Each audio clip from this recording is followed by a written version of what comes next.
Mark Yarhouse is a professor of psychology at Wheaton College. When he was in graduate school, he became interested in researching issues of sexuality, in particular from a Christian worldview. There just seemed like there was such a need. So this actually led Mark to also become a licensed clinical psychologist. So he meets with clients, but he also speaks at conferences, helping Christians navigate issues of sexuality. But there was one moment in particular at a conference where everything shifted. But I was doing trainings for youth ministry staff around the country, and I would, do these like 3-hour pre-conference, 4-hour pre-conference, sessions on gay and lesbian experiences. Okay, so he's with a room full of youth leaders, and like he always does, he leaves time at the end for a Q&A session. But this time... But the Q&A was all about transgender and gender identity questions. So typically, the questions were always about sexual identity. What should I do if a student identifies as gay or lesbian? This time, though, no one was asking that. They were asking about gender identity. What do I do if a student is one gender but wants to be the other one? What do I do if a student asks me to use different pronouns when addressing them? What do I do if I have a student who gets hormone injections? And this was all very out of the ordinary, and Mark took notice. And I thought, wow, these youth ministers are signaling where the culture's going. Yeah, and I guess Mark was right, because in 2011, the estimated percentage of the U.S. population that identified as transgender was just 0.3%. But 5 years later, in 2015, that number doubled to 0.6%. That's 1.4 million people. Yeah, and when it comes to youth in particular, 0.7% of teens ages 13 to 17 identify as transgender. Here's the thing, too, is that conference that he's talking about was before the year 2015, and people were asking about it then. Yeah, so, just imagine today. Those percentages might seem small, but the general trajectory of gender identity issues, it is going up and up. Yeah, and this is something that Mark sees the church as wildly unprepared for. I think this is going to really become a topic that the church is not prepared to respond to. You're listening to the Love Thy Neighborhood podcast. I'm Jesse Eubanks. And I'm Rachel Szabo. Every episode, we hear stories of social action and Christian community. Today's episode is where the gospel meets gender dysphoria. So this is the third and last episode in our gender series. So if you're jumping in now, I do want to encourage you, go back and listen to the other two. Right, because in those we looked at manhood and we looked at womanhood. But now we're going to look at what if your body says you're one gender, but your brain says you're the other. We'll hear from both men and women as we explore how Christians are responding to the modern gender revolution. What is it like to live with gender dysphoria? What if you have a loved one with gender dysphoria? And what do we as Christians have to offer in an ever-fluid society? Welcome to our corner of the urban universe.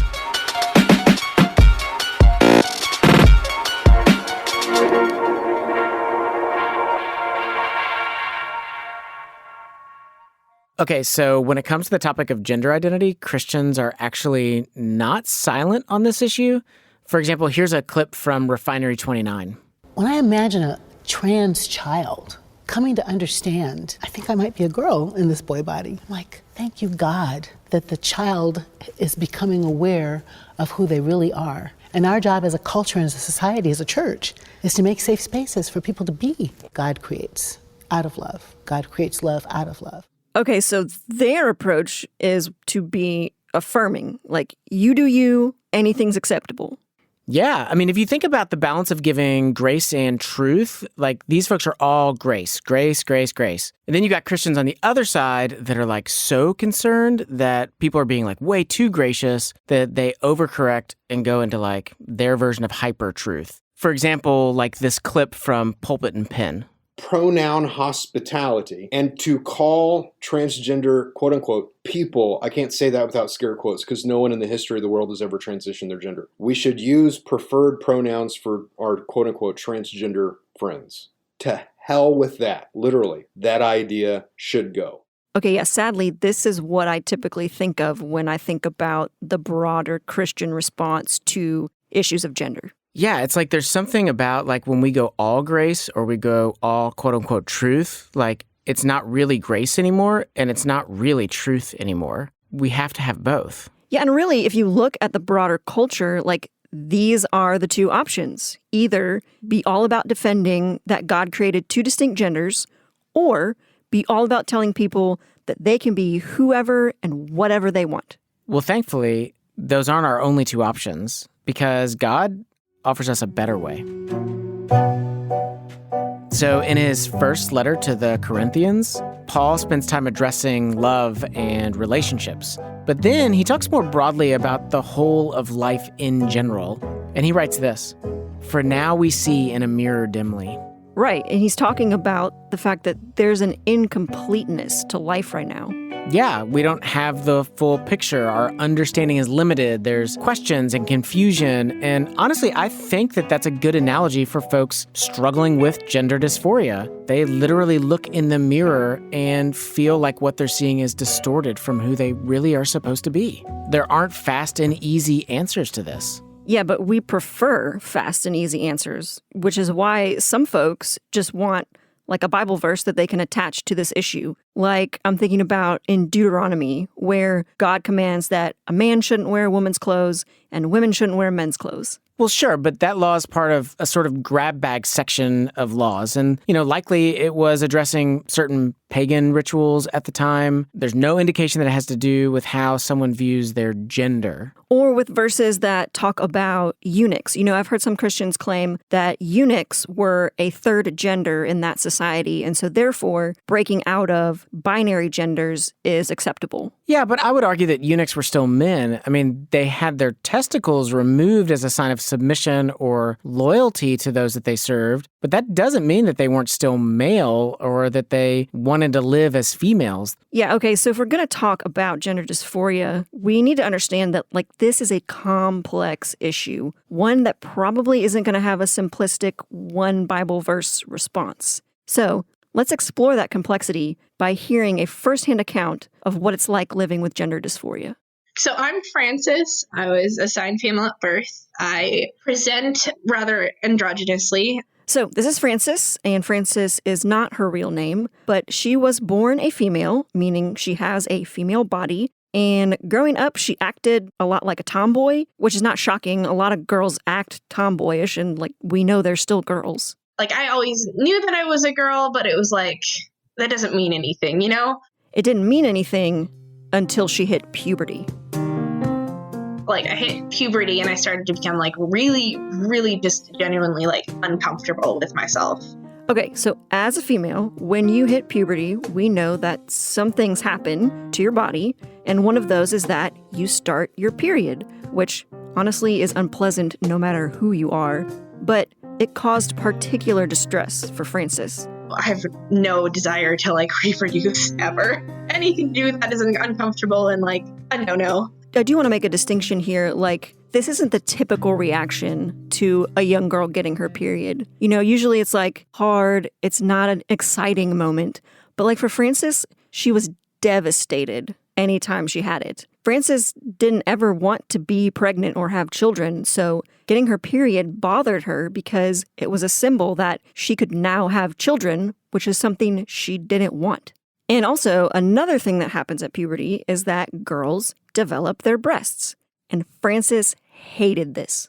I guess the most uncomfortable thing was once I realized that I had to wear a bra, it was wow, I don't feel at home in my own chest. I remember crying to my mom once, Mom, I just want to get breast cancer so that I don't have to have breasts. That intense of this doesn't feel like my own body, I'm not female, but I get that feeling that she's describing in terms of not feeling at home in your body, going through puberty. I can't think of a single kid going through puberty out there that's I feel great in my body right now. Every teenager and young adult that's going through those changes feels like something is really wrong and does not feel at home in their own body. Yeah, even for adults, I can't think of anyone who would say, I feel completely at home in my body. So was Frances experiencing what's just common for kids her age, or was it something different? Well, most cases of gender dysphoria in children will resolve after puberty. Once their body stops changing so much, they'll settle into who they are. But that was not the case for Frances. So one of the things that Frances told me was that she grew up in a Christian household and one that she described as sheltered, meaning she didn't really have any categories or language for the ways that she felt about her body. That is, until she got to high school. In high school, I became a little bit more involved with other people who were LGBTQ. I made a friend who was transgender, who identified as a man. And even though Frances is being exposed to these new ideas, she still didn't really see herself as being a part of this community. I just didn't think about it in terms of me. Now, Frances went to a small Christian high school, and she actually became concerned about the way some of her friends were being treated there, especially her friend who was transgender. I remember one moment where I heard my favorite English teacher pull aside my principal at the time, and he was like, "Hey, can I talk with you?" And then I overheard them whispering, and he was like, "Can trans people even be saved?" And I was like, "Excuse me?" In fact, she told me that this friend of hers eventually got removed from the school. She didn't go into the details as to why, but Frances decided she needed to speak up on this issue. And to do that, she wrote a senior thesis paper. Let me see if I can pull up the title. Give me a second. I'm so sorry. This is what the title was. It was The Proper Response of the Church Regarding Gender Dysphoric Individuals in the Transgender Revolution. Okay, I don't know about you, but when I was in high school, I was not thinking about this stuff. I would never have written a paper about that. I was too busy being goofy, making home movies and watching Willy Wonka and the Chocolate Factory, you know? Yeah. In my scenario, I went to this public school. We were one of the first public schools in the country to have transgender restrooms. Whatever the frontier of new cultural revolution was, my school wanted to be at the cusp all the time. And so these were conversations that I grew up around 25 years ago, but we were rare. Now, these are common conversations. Yeah, I think it just goes to show the landscape for kids growing up is so different now. Yes, the world has changed. And so it was in doing this research and writing this paper that Frances actually started to connect personally with some of the language that she was coming across. It was through doing this research that I was like, there's words for my experience. So words like non-binary or transgender or gender fluid. Okay, so I understand that she feels a disconnect with her body, and I understand dysphoria to mean that you want to be the opposite of what your body is. Well, dysphoria is the distress caused by your physical gender not matching what you feel like psychologically. Okay, so does Frances want to be male? And what causes that sort of disconnect in some people? Well, that's a complicated question, so let's get scientific for a minute. One of the more popular theories among people who work in this space is related to what's called brain sex theory. Coming up, a look inside the mind of gender dysphoria. We'll be right back. Hey LTN listeners, it's Anna, the media editor.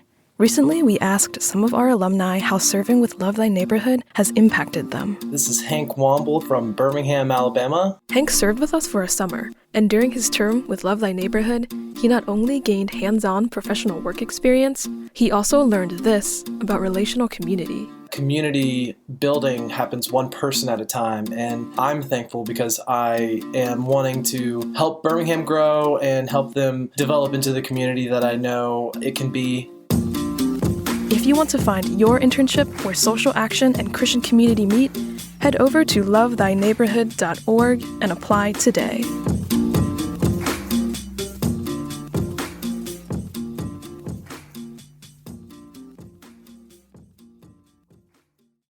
You're listening to the Love Thy Neighborhood podcast. I'm Jesse Eubanks. And I'm Rachel Zabo. Today's episode is where the gospel meets gender dysphoria. Okay, so Rach, you've been telling me the story of Frances. She was born female, but feels really uncomfortable in her body. But if feeling uncomfortable in your body is what gender dysphoria is, don't we all just have gender dysphoria? Well, no. So what I kept realizing as I was researching for this episode is that gender dysphoria is actually really hard to define or describe. And there's two reasons for that. And one of those reasons is we just don't know what causes it or where it comes from. I mean, there's different theories for what might be going on for people. So do you remember Mark Yarhouse from the beginning of the episode? Yep. Psychology professor kept getting questions about gender during his Q&A. Yep. And so remember, he's also a licensed clinical psychologist, so he spends a lot of time with folks who are experiencing gender dysphoria. Most of his time, actually. I'm really almost exclusively seeing people with gender identity. And he says that when it comes to finding a cause for it, the research is still very new. So there are some theories, but nothing concrete. But the most popular theory is called the brain sex theory, where during fetal development, depending on whether there's exposure to testosterone, a fetus could then differentiate in terms of its genitalia, differentiate in the male direction, and then later in fetal development, differentiate where the brain would sort of map in the direction of male. So basically, this theory is suggesting that our brain develops its sense of sex and gender separate from our body, and that most of the time this works out just fine. But sometimes it could happen where certain hormones come into play, and at just the right time, the brain develops as one sex or gender, while the body then develops as the other.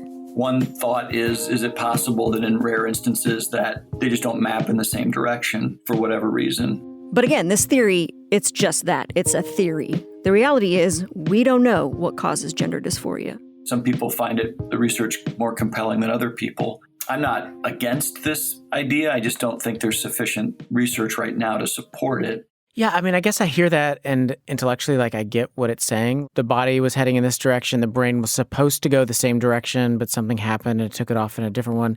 But I don't know. I guess until I hear more research, I'm just going to count myself as a skeptic on that theory. Yeah, and I think that's the way it is with all the theories right now, is it's kind of like there's some ideas out there, but there's not enough data yet to have any concrete decision of this is what's causing it. Okay, so first problem is that the science isn't really developed yet. What's the second problem? Okay, the other problem is that this is dealing with realities within the brain. And we know from our episode on dementia, our episode on mental health, the brain is complex and mysterious. I mean, I think about trying to explain depression to someone who's never experienced it, and it's challenging. And gender dysphoria is the same way. So I asked Mark how his own clients have described it. I know one person said it was like puzzle pieces that don't fit together. If you've ever tried to put a jigsaw puzzle together, you can't fit a piece that obviously does not fit, but you sit there thinking,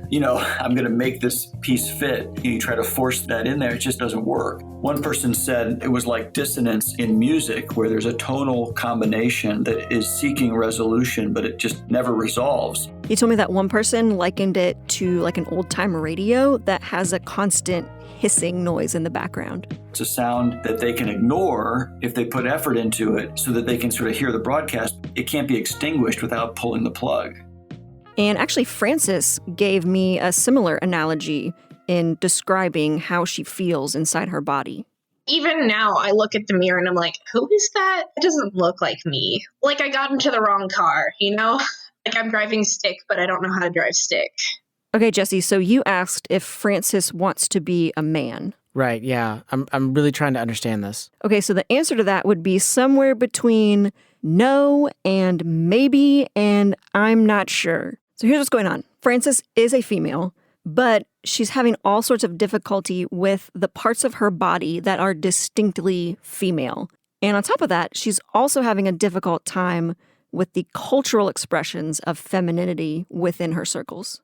A practical example would be in my own church upbringing. The women's ministry was always, you talk about Ruth or you talk about Esther. You eat little cakes and salads, You kind of have a makeup night, or you do your nails, or you talk about your future husbands. And none of those are bad. Those are really genuine expressions of femininity. But it's really gendered. But Frances also knows that she's not a man. She doesn't have a man's body, and she doesn't necessarily want to be a man. So she doesn't feel at home in either category. And honestly, this is something that Frances is still trying to work through.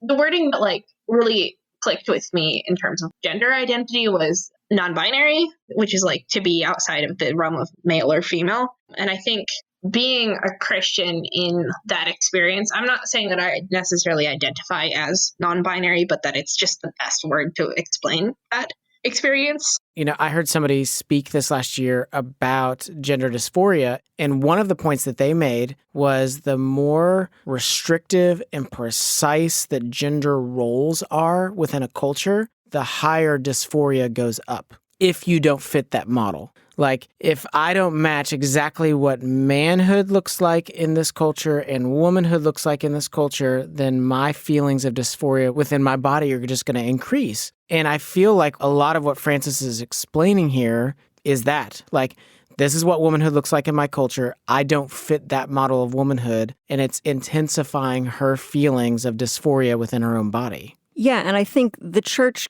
could really step in and help here, but I think in a lot of ways we've failed to, because in a lot of ways our response to the gender revolution is to be even more rigid about gender roles and gender identity. Yeah, I just think there are times that we just get way too prescriptive. So in answer to your original question, we don't know where gender dysphoria comes from, but it is a reality in our society. And so the next question is, what do we do with it? You know, how should we handle it or respond to it? Yeah, and this is where many of us as Christians start to have a problem because society has all kinds of answers to that question. In private, I would, just wear female clothes. So this is Luke Gipperick. He served a summer with Love Thy Neighborhood. And similar to Francis, Luke often felt out of place with his gender. Oh, I am into ballet and nature and art and yoga. There were just some social things where people would ask me are you gay? That would make me feel like, oh man, why do I have to worry about this? Why can't I just be myself? So it was kind of this sense of I would make more sense as a person if I was a girl.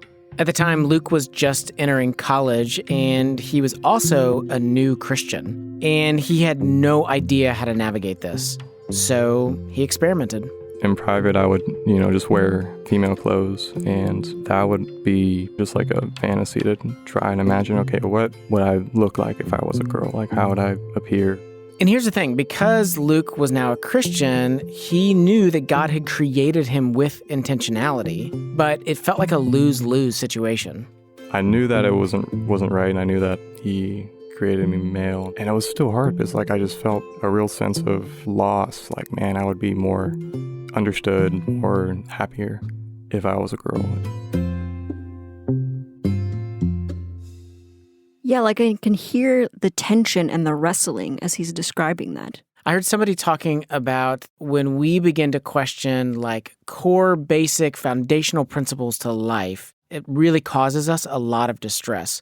So if I suddenly have an option on my gender, am I a male or am I a female? That's just going to cause me a lot of stress, a lot of anxiety, a lot of wishing that things were different. We're not building the foundation of who we are. We've gone down into bedrock. We're destroying the foundation of who we are when we begin to ask questions that God has already answered. Yeah, so what you're saying is, in the past, the question of what gender am I wasn't even a question. But now that is suddenly on the table, people are having all kinds of distress over it because they're trying to figure it out. Yeah, exactly. And along with gender dysphoria, there could also be questions of sexual identity as well. Part of the gender dysphoria is wanting to be desired physically and in a feminine way. It's kind of backwards, I guess. But I have struggled with same-sex attraction. I still do. And that was definitely a product of trying to imagine what it's like to be a girl and try to step into that headspace. It kind of goes all over the place. Yeah, and hearing Luke describe this, I'm just seeing that there's so many layers to this issue. Yeah, it's complicated, but here's the thing, Luke knows how complicated and complex all these issues are, and so he's actually decided to lean forward and to lean in on this, and so he's done a lot of work. He's gone to counseling, he's sought out mentors, he has been seeking God's face in this. He ultimately made the decision that he was not going to feed his fantasies of living as a woman, but that doesn't change the fact that it's still a challenge. That's the strongest temptation, where I want to imagine what, if I were just to wear running leggings and I wouldn't wear basketball shorts or anything over them and just try to look as feminine as I could. I still have that fantasy coming to my mind. And I think this is like, I listened to Luke, and part of what strikes me is like gender dysphoria, the temptations that come with it, like it's not all that different than temptations any of us face. It's a unique set of challenges, but it's not so unique that no one else is going to be able to understand. We all can understand temptation. We all face temptation to varying degrees and with different things.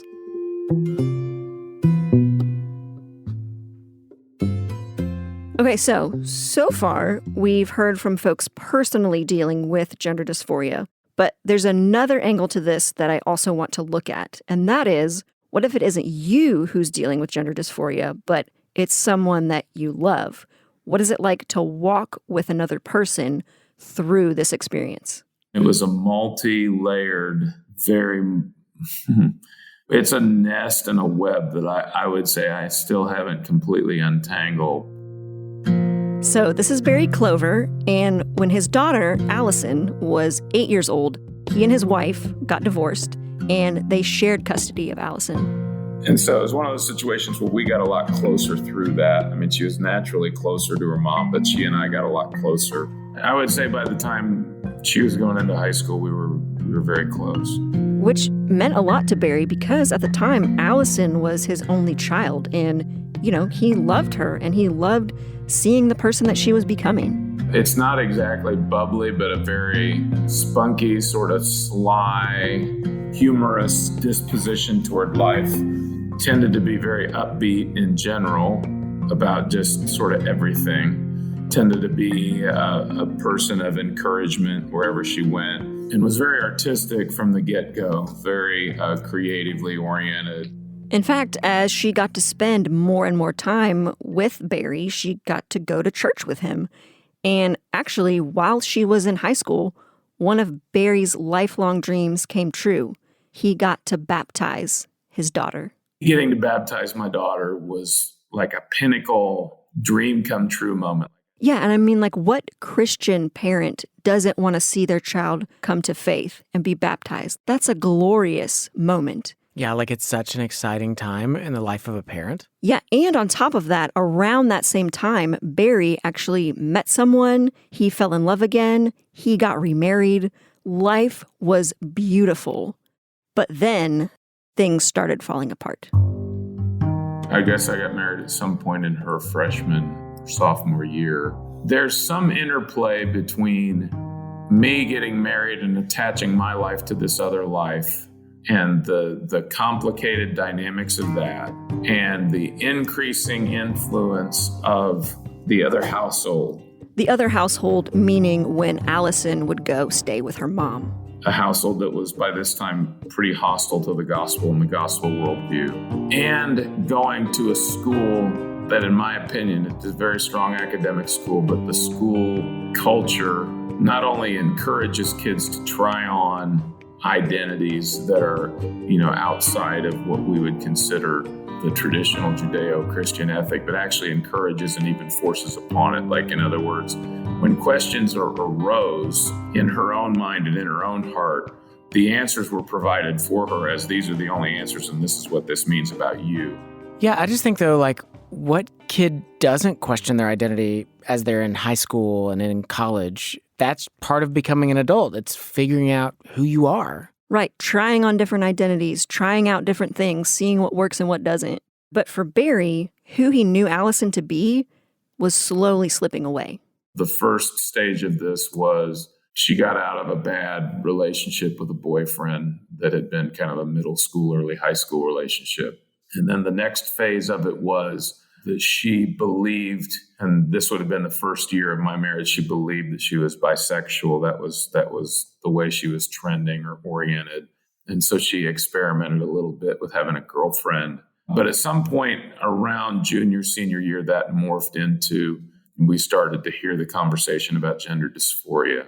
And just because you aren't the one experiencing the dysphoria doesn't make navigating it any easier. And again, we never pushed back when she said she didn't want to go to church. We didn't push back on that. We just encouraged her to ask questions and think and those kind of things. At some point, you're pulled between, I want to listen. I want to be unconditionally loving. But then at some point, you feel like you need to speak some truth because it seemed like it just got crazier and crazier. So one of the first things Allison decided to do was actually change her name to Brian. Which was devastating to me because her original given name was such that we had the same middle name, because our middle names are both kind of androgynous, and it connects actually back to my dad, who has the same middle name. And we had the same initials. And I get, I get that the original name didn't fit, being a boy, but just obliterated the whole name structure and even dropped my last name and dropped the middle name. And that part was crushing to me. I mean, I can't even imagine. Crushing because not only is his child saying, I no longer want to be your daughter, but also like, I don't really want to be your child, period. I don't want to be associated with you by name. Yeah, and of course, along with the name change came the request to be addressed as he and him instead of she and her. It was like a litmus test, for him about whether you cared about him or not. But for a long time, I avoided any kind of pronouns whatsoever.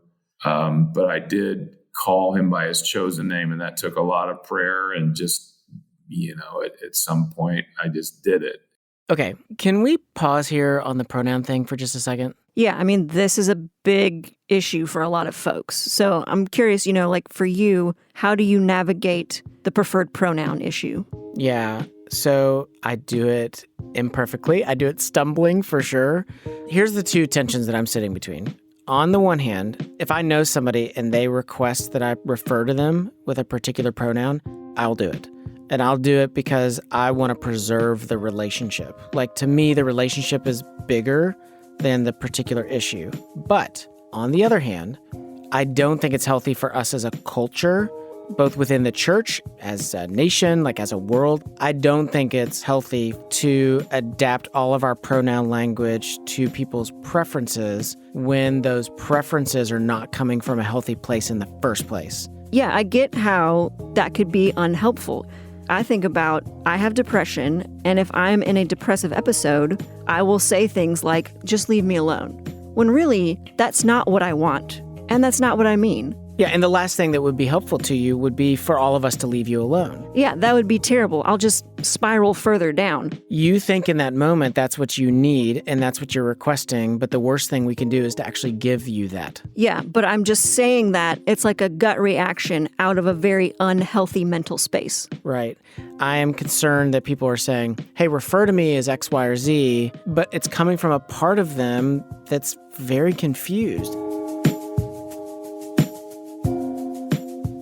So those are the tensions I sit between. So on the one hand, I don't think it's good for us as a society and us as the church to accommodate on this issue across the board. But on the other hand, if somebody comes to me personally, I love them, I'm going to accommodate because I want to preserve the relationship. And that's the tension that I'm sitting between. I don't do it perfectly. I am stumbling my way through this. Yeah, and I mean, that's what Barry was doing. His child asked to be referred by certain pronouns, and in order to preserve the relationship, he's accommodating. I think every parent in this world has to prayerfully work it out with fear and trembling how they do it. For me, trying to call him a name that he didn't want was going to be an object to me demonstrating God's love, whether or not I thought it was morally right. So what Barry's getting at is the same tension I feel. Every time I refer to this person by a pronoun that they don't prefer, they can't hear anything else that I say.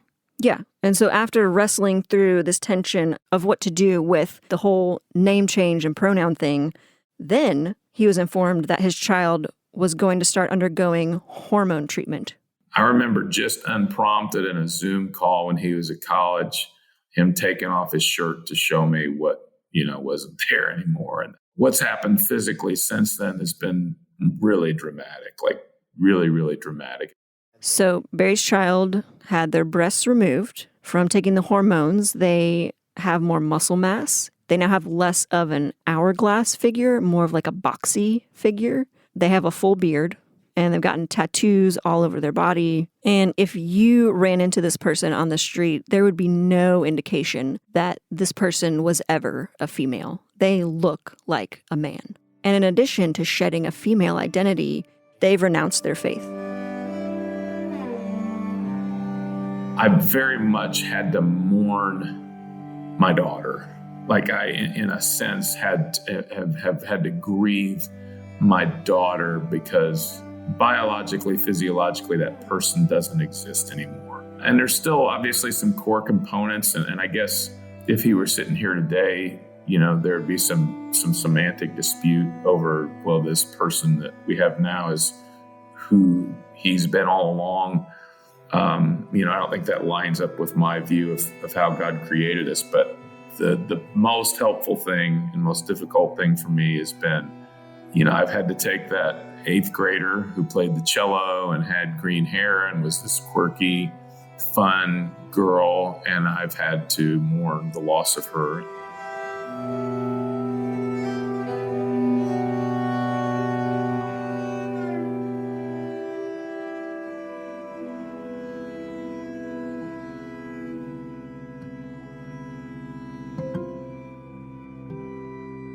And I remember the question that I never got an answer to. I tried to read and engage and be curious and all those things that we say you're supposed to do. But I remember saying, okay, so there's no doubt that the gender dysphoria is like a real thing. Like, I am not denying your experience, your feelings, your struggle. I haven't even, there's no way for me to know the torture of that and how awful that must be. And obviously there have been some years of your life when I was oblivious to that, and I'm sorry.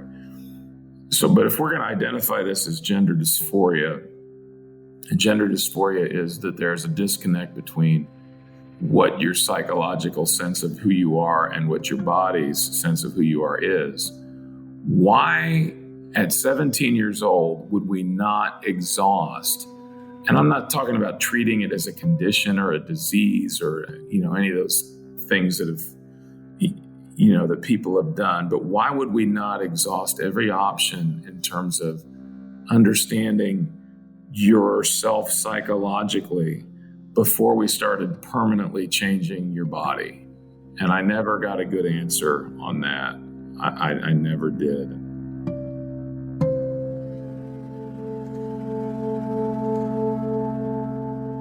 So often we hear these two different arguments. We hear the world claim that the church is way too strict on their ideas of manhood and womanhood. It's way too narrow. The church claims that society is like no holds barred, anything you want to be, that there are no restrictions. And I got to be honest, I think that both sides are right in their claim. I think that the world is correct, that the church does define it too narrowly, and I think that the church is correct that the world defines it too broadly. When we come to this story of Barry and his child, I think part of what we're seeing is the fallout of these failures. Yeah, so I think the question is, Lord, what do we do? What is God's response to all of this? Stay with us. In today's episode of the Love Thy Neighborhood podcast, we're talking about gender dysphoria. Living with dysphoria, it brings a pretty high level of stress. And whether you have dysphoria or not, all of us struggle with stress at different times. If you'd like to explore this topic more, check out our other podcast, Love Thy Neighborhood Presents the Enneacast. And specifically, check out episode number 42, Stress and the Enneagram, with Beth McCord. If we had self-awareness that our particular type, when stressed, does A, B, C, D, and E, then when that happens, we can kind of wake up to the alertness like, oh, that's what's going on. I need to recalculate and get back on my healthiest destination. You can listen to the Enneacast on Spotify, Apple Podcasts, or wherever you prefer to listen to podcasts. Or head over to our website, lovethyneighborhood.org/Enneacast. Love That Neighborhood podcast, Jesse Eubanks. Rachel Zabo, today, where the gospel meets gender dysphoria. So we've heard from people experiencing gender dysphoria. We've heard from a parent whose child has gender dysphoria. But what do we hear from God about all of this? Yeah, that's a great question. And actually, one that Barry was about to get an answer to. So in light of his child's transition from living as a female to living as a male, of course, Barry spent hours wrestling with God about that. And I was pissed at God for a long time. And, one of the ways that this routinely showed up was whenever there was a baptism at his church, because it made him think about when he baptized his daughter. Like, I'd always dreamed of baptizing her at an evening service at my church, and that's what I did. And it was just this incredible moment, an incredible story. And so for it to just come completely unraveled in the worst imaginable way, it felt like God was playing a cruel joke on me. It felt a little Lucy and Charlie Brownish, not a little, a lot. Yeah, like there's Charlie Brown and Lucy's like, hey, I'm going to let you kick the ball. And Charlie Brown's like, no, you're going to pull it away. But Lucy's like, no, I promise, I won't do it this time. Right. And then Charlie Brown's like, okay. So he runs and gives all of his heart to kicking that ball. And she pulls it away. There he is, lying flat on his back again. And it was hard now. It was really hard for me to watch other friends of mine baptize their kids because it just brought out this just wicked cynicism inside of me. Yeah, Barry was in a place where he felt hopeless. Like, he was confused, he was angry, he was sad, he was bitter. Honestly, he hated watching baptisms because it only stirred up all these emotions and all this wrestling that he had been going through for so long. But ironically, it was during a baptism that actually God told him something that he needed to hear. I do remember one moment. It was ironically at a friend's son's baptism. This friend's son, even since, has just had an awful story. Like, I think it's a different kind of story, but it's the same degree of nightmare that I went through, and even worse, that this kid gets baptized, and so they read his testimony like our church does. And it's a baptism, so I'm kind of hunkered up anyway. I'm emotionally on edge because I really love this friend and I really love his kid, and I've watched the kid grow up, but I've got all this same cynicism. And the kid, as part of his testimony, has read the verse that I've heard a million times, which is... So the verse that this kid had as part of his testimony was actually in Romans 8, where it talks about how there's nothing that can separate us from the love of God. Not life or death, and this list is going on. I felt very clearly, the Lord say, not sex change. And it wiped me out. I'm tearing up just thinking about it now. The fact that this does not fall outside of the categories of things that God's love can overwhelm. And the fact that seeing this circumstance as awful and as unheard of as it might have been even to the New Testament writers, as being within the grip of God's love, well within his ability to make it right. Like, I listen to Barry's story and I hear Luke's story, I hear Francis's story, and there's just so much suffering. Like, to have dysphoria is to suffer. And I think that suffering in many ways takes us to this place where we're like on a razor's edge. Like, we could go one direction or another with our suffering. On one side, there's a choice of, my suffering is so bad that it entitles me to do whatever I want to overcome my suffering. Like, I can take any action that I want. I'm going to become the ruler of my world because it's owed to me, because I've suffered so much. I feel like on the other side, though, is the choice to trust. And the choice to trust God. It doesn't take away our pain. It doesn't mean that magically, like, all of my suffering will disappear, but it does mean that my suffering is not without purpose. My suffering can lead to something good. God can redeem my suffering. God will hold my suffering. Am I going to lean into my suffering in such a way that my suffering now becomes the justification for me to do what I want? Or am I going to give my suffering to God and allow him to do whatever he wants with it, trusting that it's going to be good and it's going to work out okay in the end? Yeah, and the reality is that Barry is still suffering as he navigates his relationship with his child. But he's learning to bring his burdens before God. And some things are slowly getting better. Some of the hurt and the pain between Barry and his child, it is healing, even though there is still a long way to go.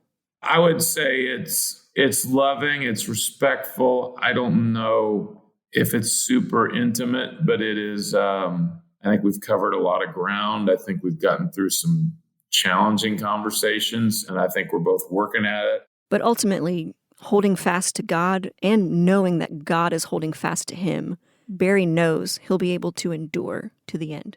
It's been a winding path, and sometimes it feels like you're hanging on by a shred of tree bark, but somehow, some way, there's always been some fragment of God's faithfulness that I've been able to cling to. You know, I asked Barry what his advice would be to someone in a similar situation as his, and his encouragement was this. Getting as many conversations clearly and fully on the table as you can, and paying attention to what they're being told in all kinds of different ways. Yeah, I mean, modern parenting requires us now, we've got to pay attention to all these different influences coming at our kids. Our kids are being raised by a spectrum of media on their screens beyond what many of us have ever experienced before. Their school system, their church environment, the books they read. The truth is, like, parenting can never happen on autopilot. We just have to be super proactive in fostering an environment at home where kids can bring us any question and we can talk about it. Yeah, like fostering that space for conversation to happen, which can be hard and it can be risky, but it can also be very healing. In fact, it was healing for Frances. So Frances also came and served with Love Thy Neighborhood for a summer. And while she was here, she was skeptical about being completely vulnerable about her gender dysphoria. I don't feel comfortable talking most of the time to people within the church. In the past, sometimes I'll just say like, oh, I experienced gender dysphoria, but never like go into details. Okay, so one of the things that our interns do at Love Thy Neighborhood is something called Gathered every other Friday. Right. So we gather together and we have a meal together, a time of worship together, and then we have a variety of guest speakers come in and talk about a bunch of different issues. Yeah, so one of those gathereds, while Frances was here, was a discussion and a teaching on sexuality and gender. And Frances was nervous about that because her experience so far from Christians had been simplistic responses or having Bible verses thrown at her. I actually ended up opening up the night before and I was like, hey, this is my experience. I'm terrified. And they were like, hey, we love you. We're here for you. Tell us your story. I was like, what? You guys are just going to like be there and like listen. It was amazing. Yeah, it was really healing. The next day during the session, naturally, there were some things that were hard for Frances to hear. I walked out of that session and cried. 3 of the year-long LTN interns came up to me. One guy ended up being like, hey, can I give you a hug? I know it's COVID, but can I just give you a hug and let you know that you're loved? And I was like, yes. And that was the best hug I've ever received. They didn't even know this was my experience. They just saw me crying and put 2 and 2 together. In fact, after that, most of the interns ended up going home and talking through what it looks like to love people struggling with their gender in a way that shows both grace and truth. Not just throwing Bible verses at people, but also not just letting people think that God doesn't care about the way they live, because he does. Yeah, and knowing that God cares is something that has really helped Luke in his own gender dysphoria. No one has experienced greater dysphoria than the Son of God being treated as a sinner on the cross. Something that's been really encouraging to think about is God gave up his body to be close to me, and he laid that down. He laid down his life, and that's so cool. A God of the universe wanted me, so bad that he died, and he was resurrected, and now he's praying for me, and he's with me. And what I've realized is my liberation as a person is not found in more femininity, but it's being just close to God and having connection with him.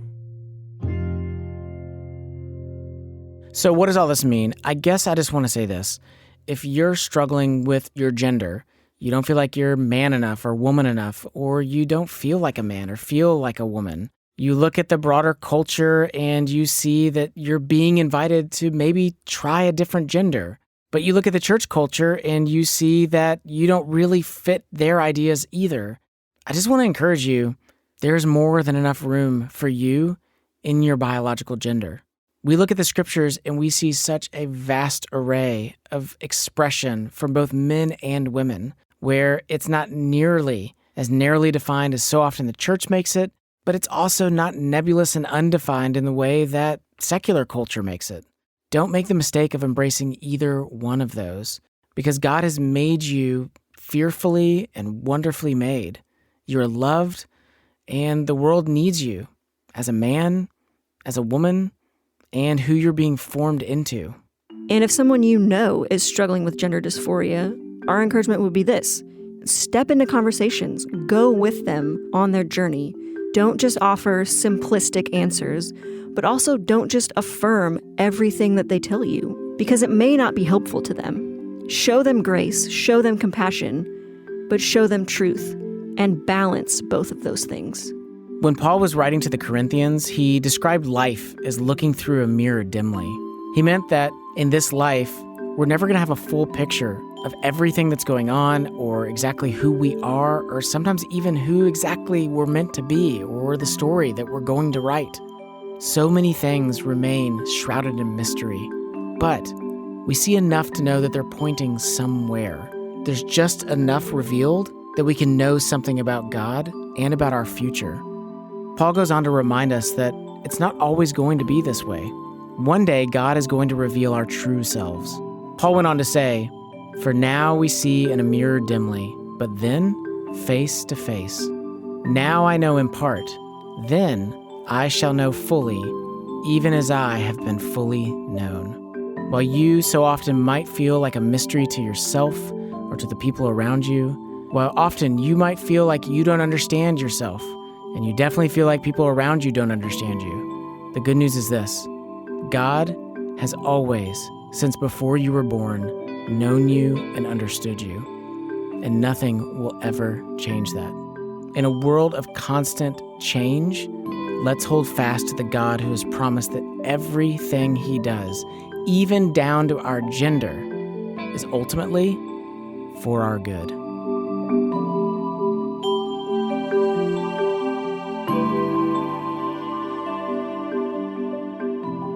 Okay, so we're at the end of our gender series. We explored manhood, we explored womanhood, we explored gender dysphoria. What big takeaways did you have from this? Honestly, I love that these episodes have fostered a lot of conversation with people that I know. They've just listened to the episodes and be like, hey, I want to talk to you about that. Or, hey, what did you think about this part? And I've really, really enjoyed just the opening up to have dialogue with other people about these things. What about you? What takeaways did you have? Yeah, I think a couple of different things. First, I'm really struck by the sovereignty of God. God intentionally made man and woman, and it's good. And I am encouraged by being reminded that God made man and woman and that that's a good thing. I'm also honestly reminded that God's manhood and womanhood is just better than the culture's idea of manhood and womanhood. It's richer, it's more beautiful, it's stronger, it's more eternal. Like, there's just so much goodness to it. I also gotta say this, I'm also really struck by how narrowly the church often defines manhood and womanhood. And I think that it's a disservice. And I think that it is aggravating the general culture even further to turn away from God, because we just have these really, really shallow, narrow concepts of manhood and womanhood. They don't contain the breadth that God does. So I think I got to the end of this whole thing and just realized, like, gender's tough. It seems like it would be such a simple question. Oh, what is a man and what is a woman? But it's not that simple. And at the same time, it's also not as complex as we make it sometimes. There's a bit of a mystery to it. Final thing, what do you hope people got out of this series? Honestly, when it comes to talking about gender, everything else now in our society, like, it just feels so polarized. If you're on this camp and you're like, I need to affirm everything, and you're on the other camp and you're like, I need to uphold God's truth. And like, you can't ever have a conversation with each other. Like, you're always talking past each other or just shooting fire at one another. I'm hoping that this will show folks that God's way really is better. God's design of gender, it's incredible. It's so beautiful. And I think we need to learn, both as a church and as a culture, how to step into that.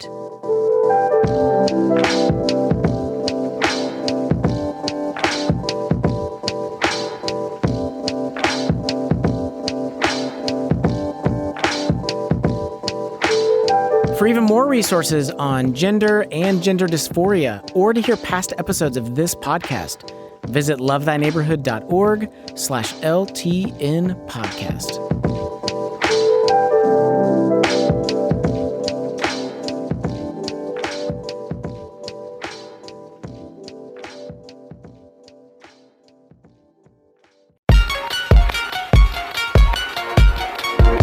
Special thanks to our interviewees for this episode, Mark Yarhouse, Francis Rader, Luke Giprick, and Barry Clover. Our senior producer and host is Jesse Eubanks. Our co-host today is Rachel Zabo, who's also our media director, producer, and the wearer of the Minish cap.